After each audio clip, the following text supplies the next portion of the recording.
Welcome back to Reviews with Elaine, because I have opinions. And today's opinions will be a bit of a different one, because I will be talking about 5 books for the price of 1.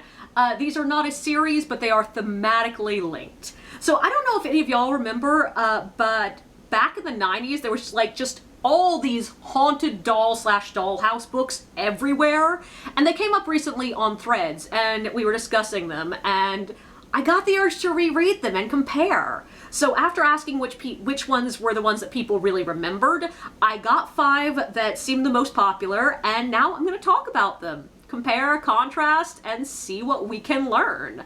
I am going to talk about each book individually and then afterwards cover some of the continuing themes. And I decided to read them in order of publication date, starting with the oldest. And that's The Dollhouse Murders, published in 1983. This is one of the main ones that I personally remembered, and this is the one that most of the people that I talked about had the clearest idea of the basic plot line. So there's definitely something about this book that sticks with people. It's the story of Amy, who after getting into a fight with her parents about her younger sister, is invited to spend a week with her Aunt Claire, who just moved into the house that she once lived in with with Amy's great-grandparents. Aunt Claire is here to clear out the old house and finally prep it for sale, after it's been sitting empty for years. Her first night there, Amy finds a dollhouse in the attic, an exact replica of the house that she is currently staying in, and she's immediately in love with it. Amy loves all things pretty and girly and delicate. She loves miniatures. She could spend hours staring at this dollhouse. But soon, Amy is noticing odd things about the dollhouse. Weird sounds and lights. And the dolls, made to represent Amy's father as a boy, Claire as a girl, and their grandparents, keep being found in places that she did not leave them. When Claire sees where the dolls are, she freaks out, leading Amy to try to find out what happened in this house. What has left Claire so uncomfortable and volatile, and who may be haunting the dollhouse in the attic. And I think that the reason this one stuck with people so long is that it's not really about the ghosts. Really, objectively, none of them are, but this one is very clearly about trauma, family, obligations, parentification, and how connections can be both a burden and be healing. There's a heavy through line of the difference in what adults want children to be and who they actually are, and how that can cause strain in relationships. And the book has this overall message of kids need a chance to become their own people while also not pushing away those they love and who love them in order to do so. There are all these themes. These are all themes that a lot of kids are going to connect to. And honestly, the parentification in particular, I was really impressed with. Because, I'm pretty sure parentification was not yet a concept in 1983, but Amy has this younger sister with a mental disability. She's described using some phrases that we don't use anymore, but the crux of it is that she acts like a much younger child. And Amy is expected to take care of her all the time, bring her everywhere she goes, and entertain her. Basically, Amy, who is 12, has been made a secondary guardian to Luann.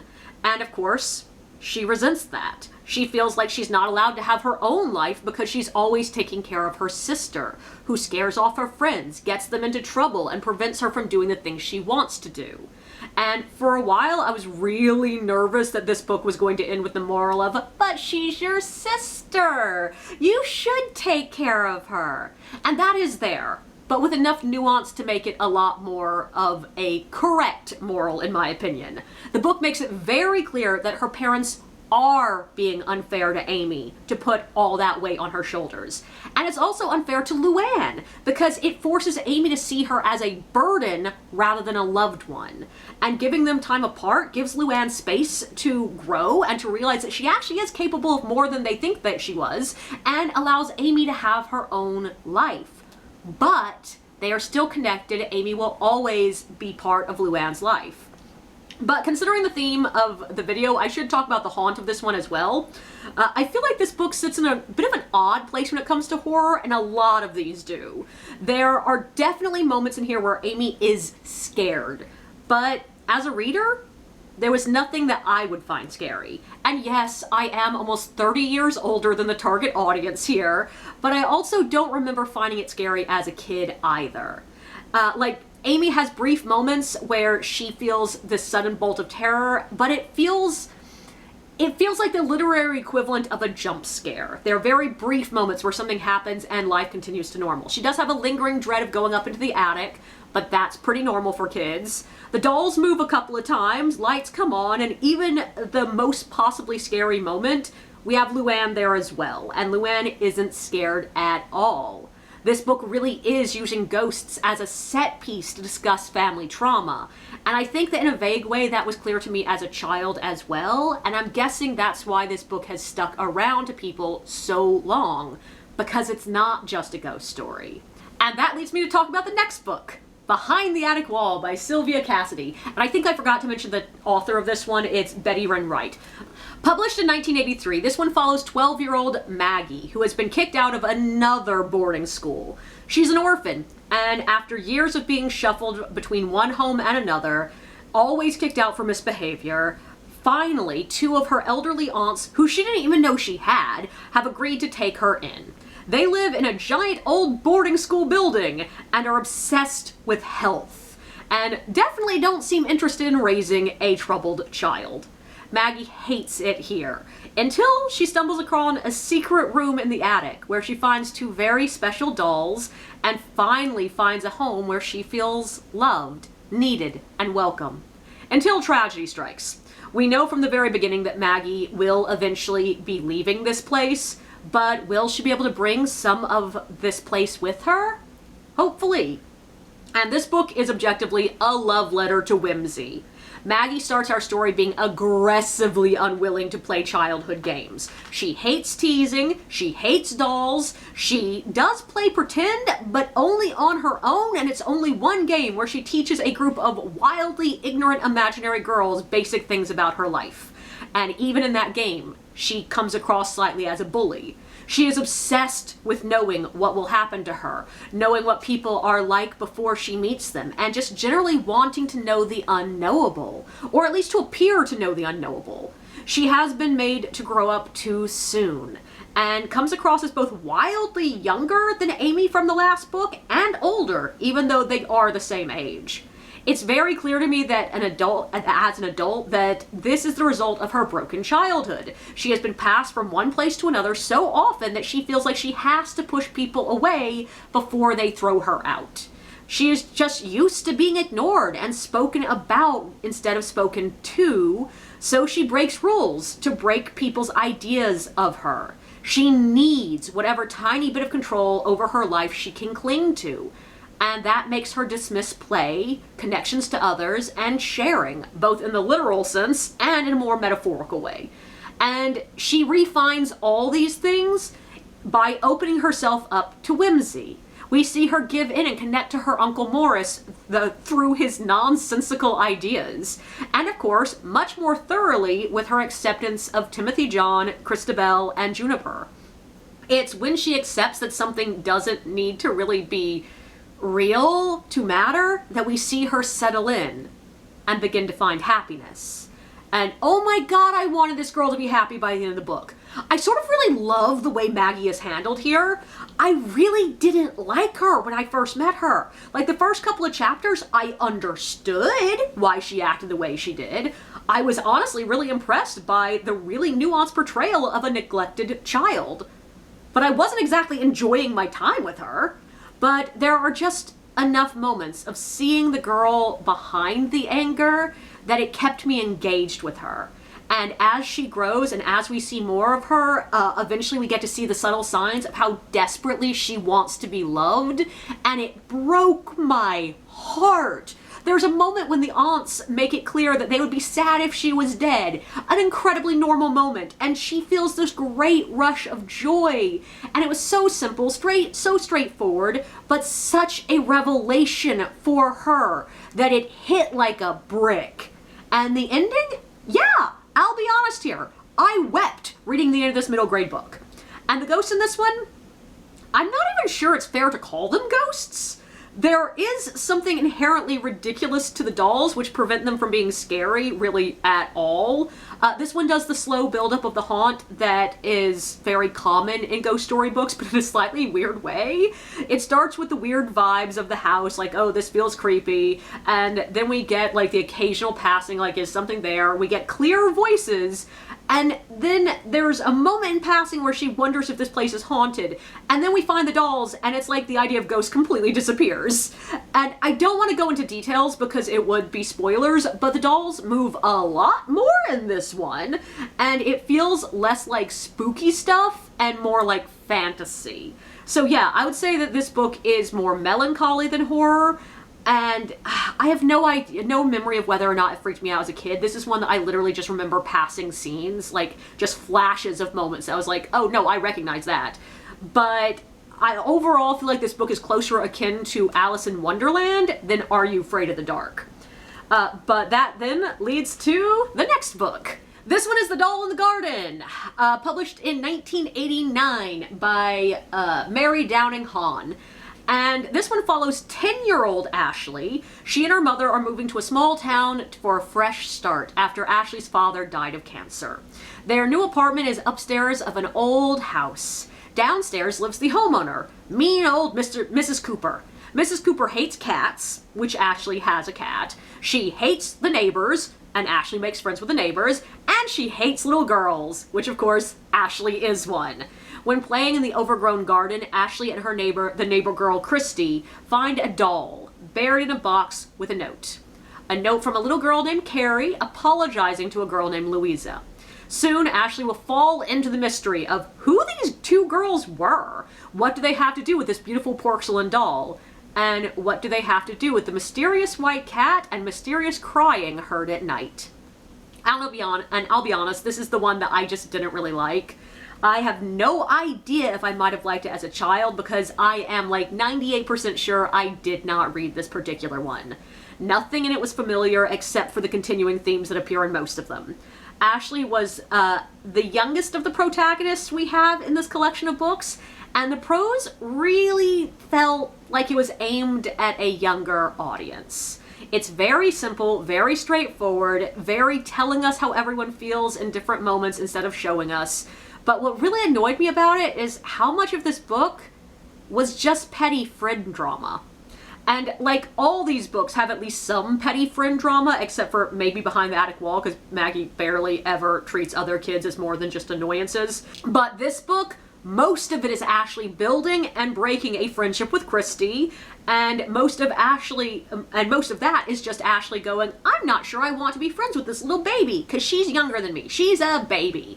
And then teasing Christy into doing things she doesn't want to do, and then getting mad when Christy tattles and fights with her.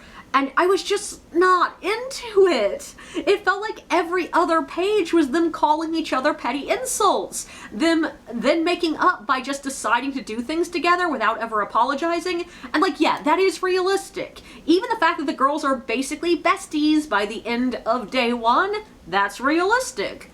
But it's not the kind of realistic I want to be reading. And this book, at its core, is about broken friendships and how petty squabbles can compound to become a weight that will carry with us to the rest of our lives. And it's about mourning.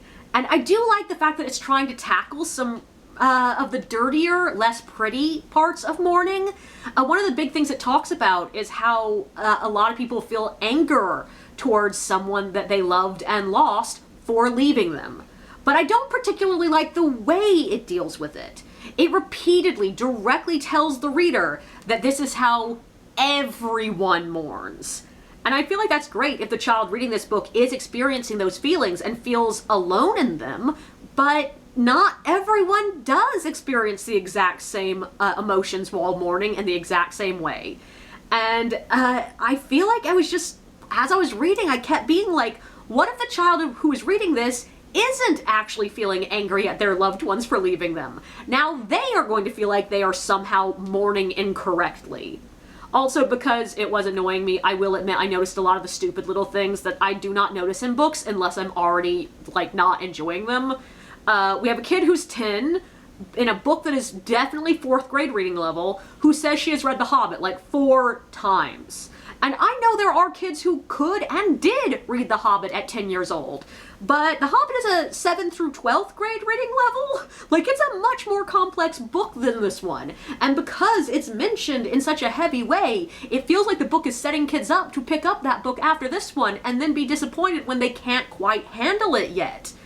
And, like, there are other books that you could have that same effect. She could have read the Chronicles of Prydain, like, 4 times. Because, yeah, once again, fantasy, but actually aimed at kids this age. Or she could have had her mother read her The Hobbit multiple times. Or maybe her dad read it to her multiple times, and therefore it's tied to him. Like, there are ways to work around the fact that that book is more linguistically complex than this one.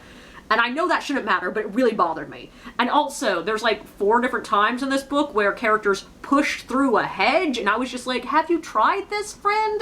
Hedges are actually not that porous. They tend to be very stiff.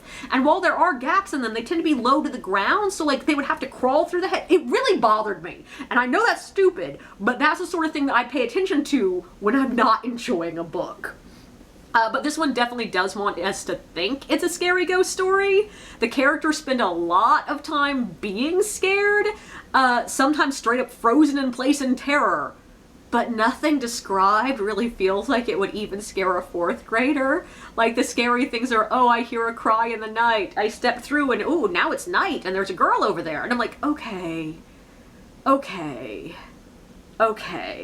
But this one does start to shift the focus of these books from being about haunted dolls to being more about haunted time. And that leads us to the next book. Our next one is Stonewords by Pam Conrad, published in 1990. This one follows Zoe, who has had a friend only she can see for most of her life. She was dropped off by her mother, who couldn't really care for her, at her grandparents' house when she was 4. And has mostly lived with her grandparents ever since then. Her mom stops by occasionally, but her grandparents are the guardians in her life. And that was the day she met Zoe Louise, a beautiful little girl who never ages, dresses like she's from another time, and who no one else can see. Across the years, Zoe slowly comes to realize that her friend might actually be a ghost. But ever since Zoe made the connection between the gravestone her mother took her name from and her friend who shares her name, Zoe Louise has begun to get scary. Zoe is determined to save her friend, even though she is scared of becoming a ghost herself. And this one reassured me that it wasn't just the age range of the doll in the garden that bothered me. Stonewords is presumably aimed at roughly the same grade level. The protagonist is around 11, so like a year older than Ashley and A Doll in the Garden, but this reads so much more beautifully. The prose is still simple, but it's the simplicity of a poem. There's a lot more emotive descriptions, using physical descriptions of setting, characters, and action to evoke emotions. So instead of being told that Zoe is melancholy about being left alone, we get a description of an empty room making her feel small. Instead of being told Zoe is angry, we are told she is shaking and her face is red. Instead of being told Zoe is scared, we get a description of Zoe Louise looking like a rotting zombie. Which means that this is the first of the little girl ghost books that I feel actually is possibly scary. And yeah, we do get some really strong horror elements for this age range in this book. It actually feels like Zoe is in real danger at times. We get relatively gruesome descriptions, and we see enough of the relationship between Zoe and Zoe Louise to really care about it. Basically, I just think this was a much stronger book. And this is another one that really at its core is about connections and troubled relationships. I'm going to talk a little bit more about that later, but Zoe's mom, there's something wrong with her. It's not clearly defined. To me, at least, it read like she has some form of mental illness, but she cannot be there all the time. She feels like she must come and go. Zoe clearly grew up before she got to her grandparents in an unstable place, and her mom is just sort of flighty and not all there. And it really has strong gothic vibes, but there's definitely something going on there with mental health problems. That has left Zoe, dependent on her grandparents and on this relationship she has with this ghost. Also worrying about, her relationship with this ghost There are just the faintest hints throughout the book that she's worrying, like, is she going to lose it the way her mother did? But overall, I just liked this book a lot more than A Doll in the Garden. And the only other thing I want to bring up here is the size of the setting on this one. Most of these books take place in one house, mostly an isolated country house, but this one feels more contained than the others. There are 2 scenes where we follow Zoe to a graveyard, but otherwise, we never even get the implication of Zoe leaving the property. And that is sort of true of the Doll in the Garden as well, but this book takes place over a much shorter time span, and so that feels more natural, whereas in this one, it does somehow feel tense and isolated and almost claustrophobic at moments. And overall, it just worked for me. But that finally leads us to the last book. Finally, we get to Time Windows by Reiss, and this is the one that I remembered the clearest. It was published in 1991, and it follows Miranda and her family as they move from New York to Garnet, Massachusetts. Her mother is opening a practice in this small town. She's a doctor, and they have just bought a house here. A house that has sat empty for a full generation. When they move in, Miranda finds an exact replica of the house as a dollhouse up in the attic, and quickly realizes that when she looks through the window of the dollhouse, she sees a different attic, a different time. She can watch her house's past through the dollhouse. Soon, Miranda is obsessed with watching the families who lived here before her, watching as their happiness dissolves as the mothers grow distant and angry and even violent. It's all fun until Miranda's own mother starts repeating moments from the dollhouse word for word. Something in the past is trying to reach out through this family, and if Miranda doesn't figure out what it is, why it's trying to contact her, and how she can help, they might become the next family to flee the gallery of the house as a broken family. And yeah, this is one of those books that I have had scenes from it playing in my head picture perfect since I was a child. Now, I did get some of the details wrong. Like, I remember the trapdoor being in the wall at the end of a hallway, not on the attic floor. But I certainly did not remember how much of this book is determined to teach me about the Underground Railroad. But this one stuck with me. This one is also a bit older audience. Both the protagonist and the reading level is more mature. Miranda is 13, and she definitely comes across as a teenager, not a little girl. She likes boys. She has responsibilities. She really is too old for dollhouses, and almost as if the book is agreeing with us here, there are no dolls in this book. The dollhouse is a haunted object, not the dolls. But also, this book is just longer. This one has a slightly more complex prose. It has a more complex story to it. This one trusts the readers to understand a few more things. Now, that being said, possibly because of that, and the fact that I'm reading it as an adult, this one did annoy me a bit more with the stuff that it did feel the need to spell out that I thought was super clear already. I was like, you don't need to tell me that stuff. But that might have also been a direct result of the fact that I remembered where this was going from page 1.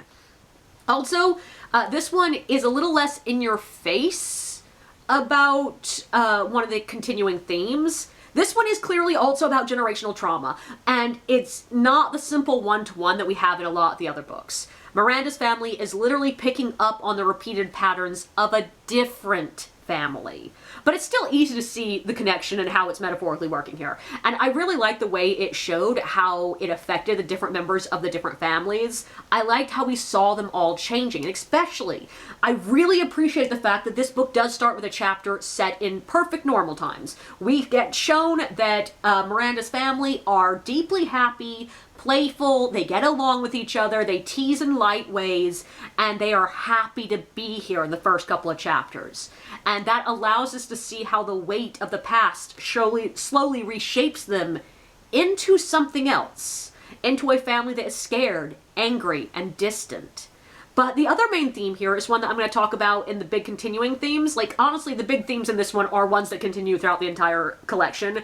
And so I'm going to transition into talking about the continuing themes. And one of the main reasons I wanted to do this project, I wanted to pick up all these books and read them at once, is I am sort of fascinated with the trends in storytelling that we see throughout culture. And I feel like it's most noticeable in movies. Like, we've all talked about the time that there will be like 3 movies that have previews running at the exact same time that all have basically the exact same premise. But these trends do pop up in books too. And too often you'll hear people calling something like a stolen idea, accuse an author of plagiarism, when truthfully there's just something in the cultural zeitgeist of that moment that leads all the authors to think, now's the time for gay mermaids fighting fascism, or this is the time for vampire werewolf love triangles, or whatever. And yeah, the thing that I find most interesting here is how these different books feel incredibly different, even though a couple of them are so similar that you could describe the plot synopsis in a way that they would sound like the exact same book. They each are ultimately about different things, though they do tend to all lean into generational and family trauma. They all have a solid through line of broken relationships between children and guardians. We have orphans with guardians who don't seem interested at all in them. We have kids who have lost a parent. We have kids who are fighting with their parents. We have kids with abusive parents, absent parents. Just like every variety of just not being able to trust your adults to support you, love you, and believe you. Which leads you to the next continuing theme here. All these books are also about belief. Some of these girls tell their adults about their paranormal stuff, others don't. But they all struggle with the adults blaming them for things that were actually caused by the paranormal happenings that they did not cause themselves. Which is a through line that I did expect in these. Like, that is a very clear, obvious through line in ghost stories for kids. And I do think some of these books handled it better than others. Behind the Attic Walls, in my opinion, gives the characters the most reason not to be believed. And also because she's so isolated, it works really strongly for her to feel like she has no one she can trust with what's going on. The Dollhouse murders, on the other hand, I feel like did the least believable switch from disbelief to belief in the adults. In fact, once I really think about it, this is the only one that felt the need to explicitly bring the adults in on the secret. Except, well, Behind the Attic Walls sort of does, but in a weird way. But the important thing is that one of my few complaints about this one is Aunt Claire did go from being like, oh no, I don't believe anything, to, yeah, ghost, cool. Like, stupidly fast. But there's also weird through lines. It seems middle grade gothic fiction really likes roses. 3 of these books heavily feature roses. 1 uses magnolias instead, but we're still doing flowers. And also all of them include a lot of direct description of flowers and, like, gardens. Like, I actually had to pause to look up specifically birds and plants. All of them list very specific birds and plants, and I was like, okay, cool. 2 of these books have a pet named Oscar in them, which feels like it must be a direct nod to the previous book. Like, that had to have been on purpose.